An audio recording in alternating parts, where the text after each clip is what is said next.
Yun ho, samahan nyo kami guys. Nandito kami ngayon sa school para umattend ng investiture ceremony ng Girl Scout of the Philippines. Si Beauty Queen number 3 naman isinali namin. Ang tawag sa kanila ay Twinkler. Lahat ng Beauty Queens namin ay sinasali namin sa Girl Scout kasi ang Girl Scout laging handa. Assignment laging wala. Hindi, joke lang. Sa Girl Scout marami silang natututunan katulad ng paggalang sa kapwa, teamwork, paggalang, maging isang responsableng bata. Tinawag na ang mga Twinklers ni Ma'am Aisa at ni Ma'am Janelle sa unahan. Ang bawat isang bata ay haharap sa salamin at sasabihin nila kung anong gusto nila maging. Para sa akin, it will boost their confidence bilang isang bata. At tinawag na si Beauty Queen number 3. Tunay na buhay, hindi ko naintindihan sinabi. At naging instant ninong ako dito ni Andy. Ayos. At ang ninang ni Beauty Queen number 3 ay si Ate Rosa. Salamat Ate Rosa. Ang kukulit ng mga bata, no? Bigyan mo ng laruan, pag nasira, pagtanda nila, hindi na nila yun alam. Kahit pa anong mahal nung laruan, hindi nila yun matatandaan. Pero nung sinamahan mo sila sa isang event sa school, grabe, kahit pagtanda nila, alam na alam nila yun.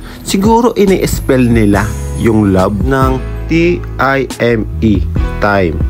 Gay.